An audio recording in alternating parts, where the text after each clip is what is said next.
কথায় আছে সব কিছুর একটা বাউন্ডারি সেট করা উচিত, লিমিট ক্রস করে কোনো কাজই করা উচিত নয়। একটা সুন্দর গল্প আজকে তোমাদের সাথে শেয়ার করব। নমস্কার, আমি সুজিত। ইনসাইড সুজিতের একটা দারুণ গল্পে আপনাকে স্বাগত। বনের রাজা সিংহ সে রোদ পোহাচ্ছিল। হঠাৎ করে একটা বাদুড় গিয়ে তার কানে খোঁচাখুচি শুরু করে দেয়, তার লেজ ধরে নাড়ানাড়ি করে। সে যতটা না বিরক্ত হলো তার থেকে বেশি অবাক হলো।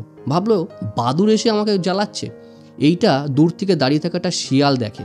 সেই শিয়ালটা তখন সেই সিংহকে গিয়ে বলল, আপনি বনের রাজা আর আপনার সাথে এরকম বেয়াদবি, তাও আপনি চুপ করে রয়েছেন, কিছু বললেন না। সিংহ হেসে বলল, এখনো সময় যায়নি কিছু বলার, যখন সময় আসবে তখন ঠিক দেখতে পাবে। এই ঘটনার অনেক দিন হয়ে গেল। বেশ কয়েকদিন পর একদিন হঠাৎ সেই বাদুড়টা সিংহর সামনে এসে পড়ল। আর সিংহ সময় বিলম্ব না করে এক চড়ে সেই বাদুড়টাকে। সেদিনও সেই শিয়ালটা ওখানে দাঁড়িয়েছিল এবং সে দাঁড়িয়ে দেখলো যে সিংহ এটা কি করলো। সিংহকে গিয়ে প্রশ্ন করলো, রাজামশাই এটা আপনি কি করলেন? সেদিন বাদুড়টা আপনাকে এত বিরক্ত করছিল, আপনি ওকে কিছু বললেন না, আর আজকে বাদুড়টা আপনার সামনে এসছে বলে বাদুড়টা বললেন? সিংহ তখন বলল, ওই যে বললাম না, সঠিক সময়ে সঠিক ব্যবহার করতে হয়। সেদিনের পর থেকে এই বাদুড়টা হাতির কাছে গিয়ে হাতির শুঁড় নিয়ে খেলা করেছে, হায়নাকে গিয়ে কাতুকুতু দিয়েছে, একটা বাঘকে গিয়ে খোঁচা মেরেছে এবং সমস্ত পাখিদেরকে উৎপাত করেছে এবং জিরাফকে দেখে জিরাফের লম্বা গলায় ধরে ঝুলেছে এবং সবাইকে সে হাসতে হাসতে একটা কথা বলেছে, এই বনের রাজা সিংহ, সেই সিংহকেই আমি মানি না, তাকেই আমি বিরক্ত করে এলাম, আর তোরা তো কোন ছাড়। সেই জন্যই ওকে আজকে এই পৃথিবী থেকে সরিয়ে দিলাম। দেখবে যারা যারা ওর কাজে অপমানিত হয়েছে, যারা যারা বিরক্ত বোধ করেছে, তারা আজকে সবাই এসে আমাকে বলবে, রাজামশাই থ্যাংক ইউ, আপনি ভালো কাজ করেছেন, খুব গুণী কাজ করেছেন, আপদ বিদায় হয়েছে। কিন্তু আমি যদি সেদিন এই বাদরটাকে মেরে ফেলতাম, তাহলে সবাই আমাকে একটা কথা বলতো, যেহেতু আমি আজকে এই জঙ্গলের রাজা, সেই জন্য আমি আমার ক্ষমতার অপব্যবহার করেছি, একটা দুর্বল। গাইস, গল্পটা ভীষণ সুন্দর। এই গল্পটা আমাদের লাইফে 3টে জিনিস শেখায়। সেই 3টে জিনিস অবশ্যই তোমরা যদি রিয়েলাইজ করতে পারো বা আইডেন্টিফাই করতে পারো, কমেন্টস করে জানিও। আমি তোমাদের কমেন্টসের অপেক্ষায় থাকলাম। সবাই ভালো থেকো, সুস্থ থেকো। আর শেষ করার আগে সবসময় যেটা বলি, মা বাবার আশীর্বাদ, ঈশ্বরের আশীর্বাদ আর আপনজনের আশীর্বাদ নিয়ে এমন কিছু কাজ করো যেটা দেখে সবাই তোমার মতো করতে চাইবে, কারণ জীবন তো একটাই। নমস্কার। একটা ছোট অ্যানাউন্সমেন্ট রয়েছে, সেটা হচ্ছে আমি সবসময়ের জন্য স্বাস্থ্য সচেতনতামূলক বার্তা, মোরাল স্টোরিজগুলো শেয়ার করার চেষ্টা করি, যাতে মানুষ একটু ইন্সপায়ার হয় এবং মানুষের জীবনযাপনটা একটু সরল হয়। সেটা করার জন্য এই ভিডিওগুলো তৈরি করা। আর প্রত্যেক দিন রাত্রিবেলা একটা করে শর্টস আসে, যেটা হচ্ছে কারেন্ট অ্যাফেয়ার্সের উপরে থাকে এবং ইনফরমেটিভ কিছু ভিডিও থাকে, যেই ভিডিওগুলো আপনাদের জীবনযাত্রাগুলোকে আর একটু ভালো করবে, আর একটু ইজি করবে। লাস্ট কয়েকদিন আগে একটা ভিডিও পোস্ট করেছিলাম, যেই ভিডিওটা হেলথের উপরে ছিল, কিডনি রিলেটেড প্রবলেম নিয়ে ছিল।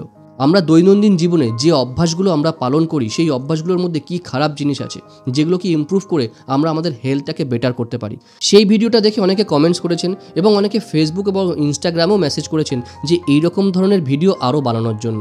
আপনারা যদি অ্যাগ্রি থাকেন, আমার বানাতে কোনো অসুবিধা নেই। আপনারা যদি ওই ধরনের ভিডিও শোনেন, এবার থেকে আমরা প্রত্যেক সপ্তাহে যেটা 2টো করে ভিডিও আসতো মোরাল স্টোরিজের উপরে, সেটা এবার থেকে একটা করে আসবে এবং চেষ্টা করব হেলথ ইস্যু নিয়েও এবং সোশ্যাল যে ইস্যুসগুলো রয়েছে, লাইক কসবা ল কলেজে যে ইনসিডেন্টটা হলো, আরজি করে যে ইনসিডেন্টটা হয়েছে, এবং সবচেয়ে বড় কথা হচ্ছে আহমেদাবাদে কদিন আগে যে প্লেন ক্র্যাশ হলো, এরকম ধরনের ভিডিও আমি মাঝে মাঝে করে থাকি। যদি এই ভিডিওগুলো আপনাদের ইনফরমেটিভ মনে হয়, আপনারা অবশ্যই কমেন্টস করে জানাতে পারেন, আমি চেষ্টা করব। কিন্তু একটা কথা এখানে বলতে চাই যে আমি ভিডিও করলে আমার যে ভিডিওসগুলো রয়েছে, এই ভিডিওসগুলোতে খুব একটা বেশি এডিটিং বা হাই গ্রাফিক্স, মোশন, প্রমোশন এই সমস্তগুলো থাকে না।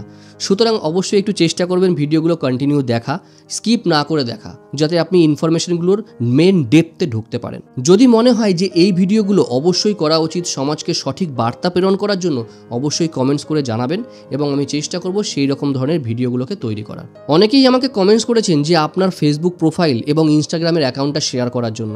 অ্যাকচুয়ালি কি আমি ফেসবুকে বা ইনস্টাগ্রামে আমার কোনো ভিডিও পোস্ট করি না, কিন্তু হ্যাঁ, চ্যানেল রয়েছে, অ্যাকাউন্ট রয়েছে এবং এই নামেই রয়েছে, ইনসাইড সুজিত নামে। আপনারা সার্চ করে দেখতে পারেন এবং আমরা এই একটা কাজ করব, এই ভিডিওর ডেসক্রিপশানে আমি আমার ইনস্টাগ্রাম, ফেসবুক অ্যাকাউন্ট এবং হোয়াটসঅ্যাপ চ্যানেলের লিঙ্কগুলো শেয়ার করে রাখবো। হোয়াটসঅ্যাপ চ্যানেল আপনারা জয়েন করতে পারেন, যেটা একদম ফ্রি অফ কস্ট, ওখানে কোনো পয়সা দিতে হবে না। আর সবচেয়ে মোস্ট ইম্পর্টেন্ট থিংস, অনেকে মেম্বারশিপ নিয়ে কথা বলছেন, মেম্বারশিপ আমার এখানে নেওয়ার দরকার নেই।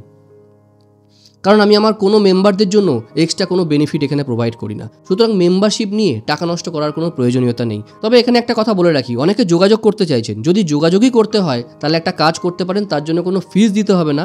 আপনি ইনস্টাগ্রামে অথবা ফেসবুকের মেসেঞ্জারে একটা হাই করতে পারেন এবং আপনি আপনার প্রবলেমটা শেয়ার করতে পারেন।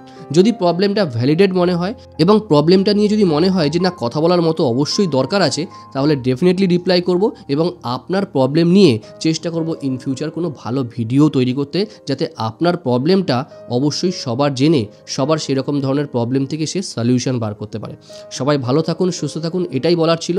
সবচেয়ে লাস্টলি একটা কথা বলবো, আমার হোয়াটসঅ্যাপ চ্যানেলটাতেও জয়েন করতে পারেন, যেখানে কোনো পয়সা লাগবে না। ওখানে অনেক কারেন্ট অ্যাফেয়ার্স থেকে শুরু করে অনেক ফ্যাক্ট থেকে শুরু করে অনেক ইনফরমেটিভ ইনফরমেশন শেয়ার করার চেষ্টা করি, যেগুলো হয়তো অবশ্যই আপনার কাজে লাগতে পারে। যেমন জব ইন্টারভিউস থাকে বা অনেক রকমের সোশ্যাল ইনসিডেন্টও ওখানে শেয়ার করা হয়। যদি আপডেট থাকতে চান তাহলে জয়েন করতে পারেন। সবাই ভালো থাকুন, সুস্থ থাকুন, সচেতন থাকুন। দেখা হচ্ছে নেক্সট ভিডিওতে। নমস্কার।